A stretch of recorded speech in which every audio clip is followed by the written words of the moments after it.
Perkenalkan, nama saya Indi Luki Putra. Saya adalah manajer di PT Nusantara Teboma Kakao 77. Di sini saya akan menjelaskan sejarah perkembangan kakao di Indonesia. Indonesia merupakan negara penghasil kakao terbesar ketiga di dunia setelah Ivory Coast atau Partai Gading dan Ghana, serta merupakan salah satu negara pembudidaya tanaman kakao paling luas. Sebagai bentuk dukungan pemerintah terhadap kakao di Indonesia, maka dibuatlah program Gerakan Nasional Kakao atau Garnas Kakao yang bertujuan untuk semakin mengembangkan kebunan kakao.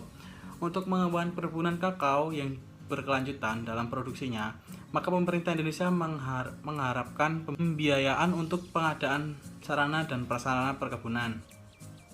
Pembiayaan tersebut antara lain untuk penyediaan bahan tanam atau entres untuk sambung samping. Adapun tujuan dari perusahaan kami, yaitu tujuan pertama adalah untuk mengetahui manajemen perencanaan dalam membangun suatu perusahaan, khususnya perusahaan kakao ya. Yang kedua adalah menentukan anggaran perusahaan. Adalah sejarah dari perusahaan kami, yaitu PT Nusantara Teboma Kakao 77. Dibentuk berdasarkan pada tahun 2020 tanggal 25 September 2020, dan perusahaan ini bergerak dalam bidang perkebunan budidaya tanaman kakao. Perusahaan tersebut terletak di Kabupaten Tanggamus, Provinsi di Lampung. Luas area perkebunan tanaman kakao mencapai 2000 hektar. Perusahaan ini bekerja sama dengan PT Mandala Prima Makmur yang bergerak dalam bidang pengolahan biji kakao. Perkenalkan, nama saya Eltri Loliriko, NPM 18722020. Di sini saya akan melanjutkan presentasi yang telah disampaikan oleh Indi Luki, dan di sini saya akan menyampaikan tentang visi dan misi perusahaan dan juga tentang struktur organisasi perusahaan. Yang pertama yaitu visi dan misi perusahaan. Visi perusahaan PT Nusantara Teboma Kakao itu tentang menjadi mitra kerja petani kakao yang dapat diandalkan dalam meningkatkan kesejahteraan ekonomi petani kakao. Dan misi perusahaan ini yaitu yang pertama menyelenggarakan pelayanan prima kepada petani kakao sesuai dengan jati diri pusat pembelajaran kakao. Yang kedua itu menjalin kerjasama baik usaha maupun lainnya dengan berbagai pihak untuk meningkatkan manfaat bagi petani kakao.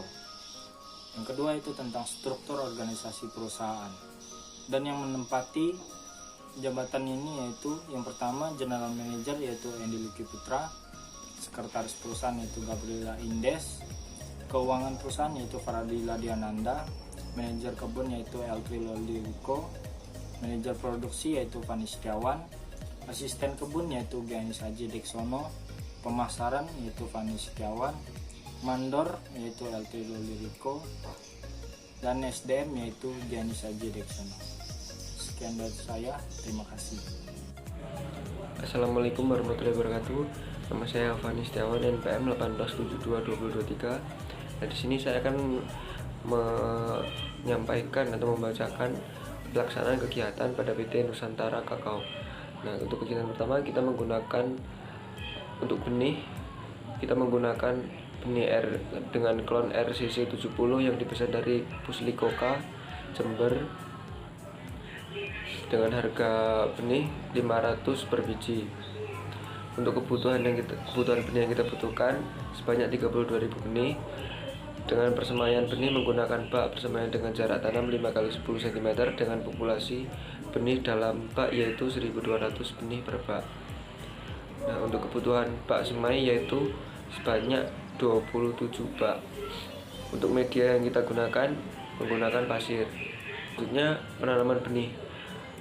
Benih disemaikan dengan posisi benih tidur karena kakao memiliki perkecambahan epigeus. Selanjutnya, sebelum benih kakao ditanam media pasir harus disiram air sampai penuh. Selanjutnya, benih dimasukkan ke dalam media pasir sampai permukaan benih sama dengan permukaan pasir. Selanjutnya, kriteria benih telah berkecambah pada media pasir halus yaitu dengan keeping biji benih tersebut telah terangkat ke permukaan tanah dengan memerlukan waktu sekitar 12 hari. Selanjutnya, setelah berkecambahan, benih tersebut dapat dipindahkan pada media tumbuh dalam polybag siap untuk dibibitkan. Perkenalkan, nama saya Giannis Ajidiksono. Saya di sini sebagai mandor kecil. Di sini saya kebagian pada pemeliharaan persemaian. Kegiatan pemeliharaan kecambah di persemaian yaitu penyiraman yang dilakukan setiap hari pagi dan sore hari. Pada kegiatan ini dilakukan oleh 10 orang menggunakan gembor ataupun sprinkle. Dan selanjutnya saya kebagian pada pembibitan nursery. Kegiatan yang dilakukan pada tahap nursery hampir sama pada saat persemaian. Yang membedakan pada saat pembibitan bak tanaman diganti dengan polybag, lalu dilakukan pemindahan benih ke polybag. Pembuatan penawang pembibitan. Pembuatannya sama dengan persemaian ya, hanya jarak tanamannya yang berbeda. Pemindahan benih ke pembibitan. Kegiatan ini dilakukan oleh 20 orang dengan menggunakan cangkul, polybag, pupuk kandang, pasir, dan tanah. Polybag yang digunakan berukuran 14 cm x 20 cm. Nantinya antara perbandingan pasir, pupuk, dan tanah yaitu 1:2:4. Setelah itu dilakukan pengayakan, lalu hasil ayakan dimasukkan ke dalam polybag dengan jarak antara 15 cm per 15 cm. Pemindahan perkecambahan kakao di dalam bak semai ke polybag dilakukan sebelum keping biji membuka dan masih berdaun kecil. Itu selanjutnya pada penyusunan polybag. Penyusunan ini dilakukan oleh 20 orang tenaga kerja yang diangkut menggunakan angkong atau lori. Penyusunan polybag sesuai dengan jarak yang sudah ditentukan. Pemeliharaan bibit yaitu meliputi penyiraman, penyiangan gulma, pengendalian hama dan penyakit, penyeleksian bibit kakao, pemupukan bibit kakao. Oke, saya Faradila Deananda, NPM 18722024 akan melanjutkan materi selanjutnya. Perencanaan penanaman. Setelah 6 bulan, bibit kakao telah memiliki 36-50 helai daun dan memiliki diameter batang sekitar 16 mm dan tingginya 1 meter, dan bibit kakao telah siap untuk ditanam di lahan. Penanaman dilakukan pada musim penghujan, yakni bulan November sampai bulan Maret. Tujuannya agar tanaman itu dapat tumbuh dan memperoleh air yang banyak untuk tumbuh. Setelah itu ada beberapa proses yang harus dilakukan, yaitu yang pertama pengajiran, terus yang kedua pembuatan lubang tanam, yang ketiga penanaman pohon pelindung, dan yang keempat penanaman bibit. Yang pertama pengajiran. Nah, pengajiran itu adalah proses pemberian tiang penyangga, tujuannya untuk mendapatkan tanaman budidaya sesuai dengan yang posisi yang diinginkan oleh petani. Nah, yang kedua adalah pembuatan lubang tanam. Tujuannya adalah menggemburkan tanah dengan ukuran tertentu di titik tumbuh tanaman sehingga akar tidak terganggu dan tumbuhnya subur. Yang ketiga adalah penanaman pohon pelindung. Karena ini adalah budidaya tanaman kakao, maka tujuan dari penanaman pohon pelindung itu adalah untuk menghindari embun upas di daerah-daerah tertinggi dan juga menghindari serangan hama dan penyakit pada tanaman kakao. Dan juga sebagai sumber bahan organik dan juga untuk memperbaiki struktur tanah serta memperlambat pertumbuhan gulma atau menghindari pertumbuhan gulma. Yang keempat adalah penanaman bibit. Nah, saya akan membacakan cara penanamannya. Yang pertama, yang pastinya lubang tanam kita buka kembali sebesar keranjang atau plastik yang kita gunakan. Lalu sebelumnya kita lepaskan dulu plastik dan keranjang tersebut dan untuk kita masukkan ke dalam lubang tanam. Setelah itu bibit ditanam sedalam leher akar dan kita melakukan pemadatan tanah-tanah yang ada di sekitar bibit tersebut menuju ke leher akar, jadi meninggi. Baik, materi selanjutnya adalah pemeliharaan tanaman. Yang pertama, pemangkasan bentuk. dilakukan pada saat tanaman berumur 8-12 bulan dengan cara membuang cabang yang lemah dan mempertahankan 3-4 cabang yang letaknya merata ke segala arah membentuk percabangan. Selanjutnya, pemangkasan pemeliharaan. Dengan cara kita membuang tunas yang tidak diinginkan, cabang kering, cabang belintang, dan ranting yang menyebabkan tanaman itu terlalu rimbun.